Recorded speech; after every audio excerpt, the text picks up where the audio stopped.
for today, we're going to discuss the last method in solving for systems of linear equations. So it is now by elimination. So here are the steps. First, write the equation in standard form. Ax plus by equals c. Second, multiply one or both equation by the appropriate numbers so that the sum of the coefficient of either x or y is 0. Then add the equations to eliminate the variable. Fourth, solve the equivalent system. And last is substitute the result into either of the given equation and solve for the other variable. So this time, based na din sa pangalan, solving the systems by elimination. So, obviously, we need to eliminate. Okay, ang process niyan is first, we're going to eliminate one variable to solve for the other variable. Okay, now, paano ba mag-eliminate? Let's say you have positive 2x. Okay, so paano natin may eliminate si positive 2x or paano siya magiging 0? Of course, magiging 0 siya if we add what? The negative of 2. Diba? Ano ba yung kabaliktaran ng 2? That is negative 2. So, if we add 2x and negative 2x, that will be equal to 0. Right? So, may eliminate siya. And let's say we have negative 5y. Okay? So, in order to eliminate negative 5y, we need to have positive 5y. So that if we combine them, again, that will be equal to 0. So, ganon, di ba? So, basically, para makapag-eliminate tayo, dapat yung variable ay merong same coefficient. Di ba? Same number, pero isa, syempre, dapat negative, yung isa ay positive. Okay? So, try na natin kapag nandun na talaga tayo sa equation. So, for example, given 3x minus 5y equals 13 and 4x plus 5y equals negative 6. So, we're going to solve this system by elimination. Again, first step is check natin kung naka-standard form na yung both equations. So, pareho naman sila naka-standard form, di ba? And then, second one is check natin kung meron tayo may eliminate. Unang-una, i-check muna natin kung meron ba na pareho yung numerical coefficient. Okay, yung variable na merong parehong numerical coefficient. Okay lang kung pareho sila ng signs. Okay, basta yun muna yung check natin. So, kay x, this is 3 and 4. Right? Kay y, we have negative 5 and positive 5. So, obviously, si negative 5 and then si positive 5, diba? Kapag kinombine natin yan, kapag inad natin, that will be equal to 0. So, may eliminate. Therefore, pwede na kagad natin itong i-solve. So, we're just going to add them. Okay? So, since parehong positive, so 3x plus 4x, that is now equal to 7x. Then, negative 5y plus 5y. Okay? Since magkaiba sila ng sign, so that will be equal to 0. Kaya, may eliminate muna si yung y. Equal now to, we have here 13 and negative 6. Right?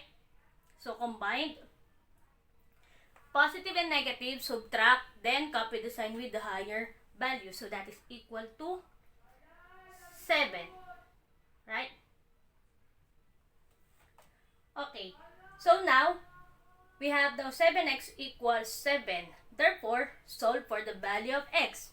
All we need to do is to divide both sides by 7. Therefore, x is equal to 1. Okay? So, since may value na tayo for x, which is 1, so, paano na natin makukuha yung value ni y? All you need to do is to substitute, okay, the value of x to either of the original equation. So, ikaw bahala. Let's say dito tayo sa first equation. So, we have here 3x minus 5y equals 13. So, since we already know the value of x, so pwede na natin siyang i-substitute. So, we have 3. Then, instead of x, substitute it by 1 minus 5y equals 13. So, 3 times 1, that is 3, minus 5y equals 13. Transpose 3, it will become negative 3. So, you have negative 5y equals 13 minus 3, that is 10. divide both sides by negative 5. So, y now is equal to positive 10 divided by negative 5. That is equal to negative 2. Okay? Now, pakita ko lang din what if yung second equation yung ginamit kung pareho ba tayo ng makukuha na value ni y. So, for second equation, we have 4x plus 5y equals negative 6. Again, we will substitute x with 1. So, we have 4 times 1 plus 5y equals negative 6. 4 times 1, this is 4, plus 5y equals negative 6. Transpose 4 to the other side, it will become negative 4. Then combine. So, we have 5y equals negative 10, right? So, divide both sides by 5. So, therefore, y is equal to negative 2.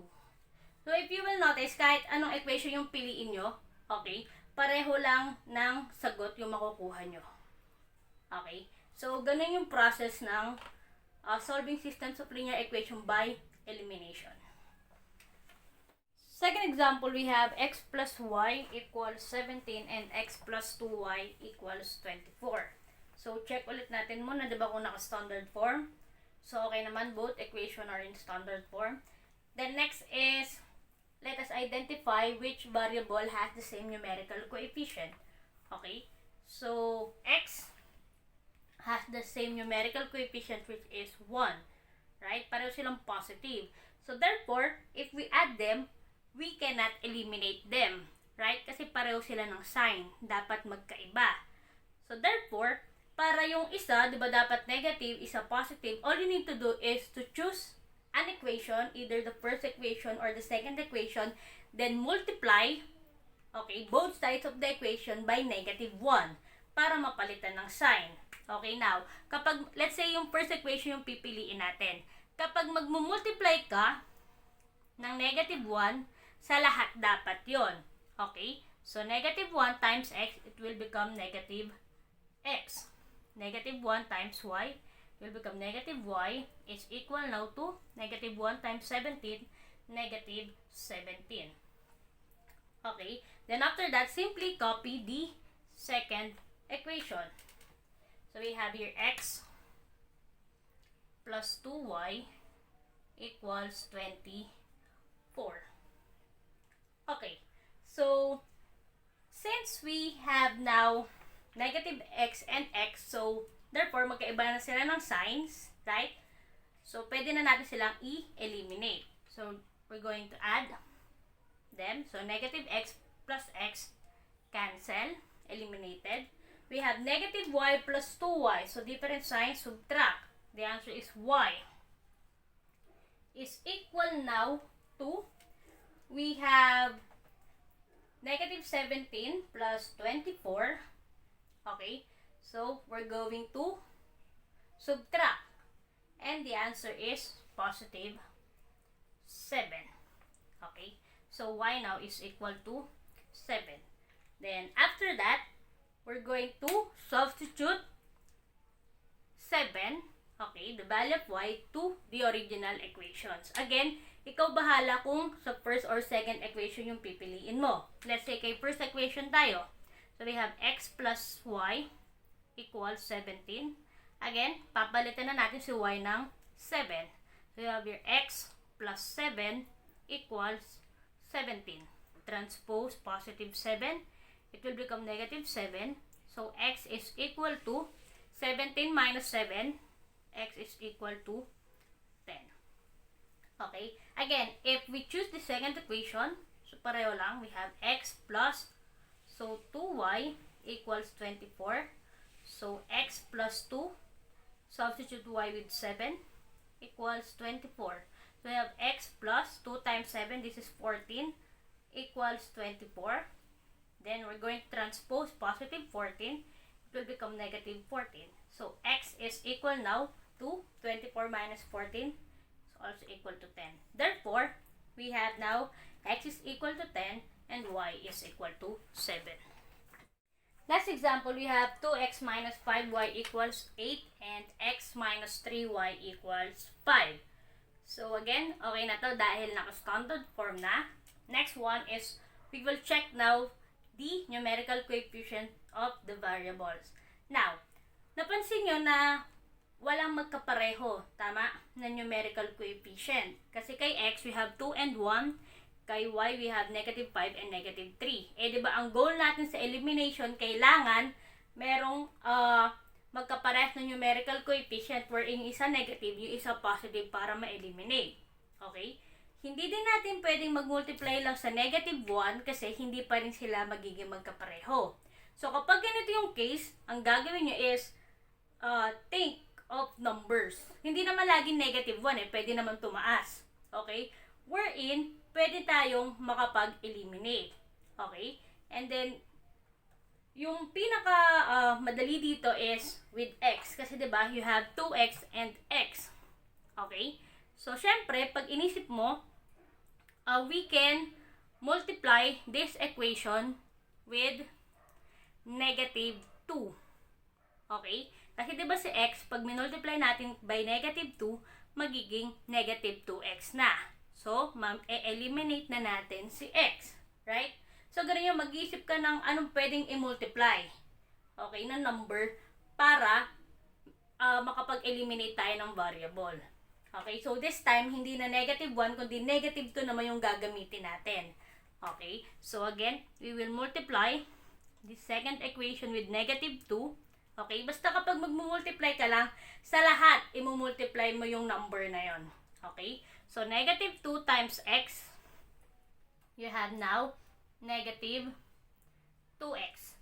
Negative 2 times negative 3y, that will be now equal to positive 6y. Is equal now to negative 2 times 5, that is equal now to negative 10. And then all you need to do is to copy the first equation. So first equation, you have 2x minus 5y equals 8. So since we can now eliminate x, proceed na tayo. We're going now to add the equations. So 2x and negative x and negative 2x rather cancel. Okay? We have negative 5y plus 6y. Again, different signs, so subtract. So this is now equal to y is equal to 8. Then negative 10, that is equal now to negative 2. So therefore, y is equal to negative 2. Okay? Then, substitute. So, let's try the first one. We have here 2x minus 5 times negative 2 equals 8. So, we have 2x. This is now plus 10 equals 8. Transpose positive 10. It will become negative 10. So, 2x is equal now to 8 minus 10, negative 2. Divide both sides by 2. So, x is equal to negative 1. Again, if we try the second one, so we have x minus 3 times negative 2 is equal to 5. So, negative 3 times negative 2, that is positive 6. So, plus 6 equals 5. Transpose positive 6, it will become negative 6. So, x is equal to 5 minus 6, negative 1. So,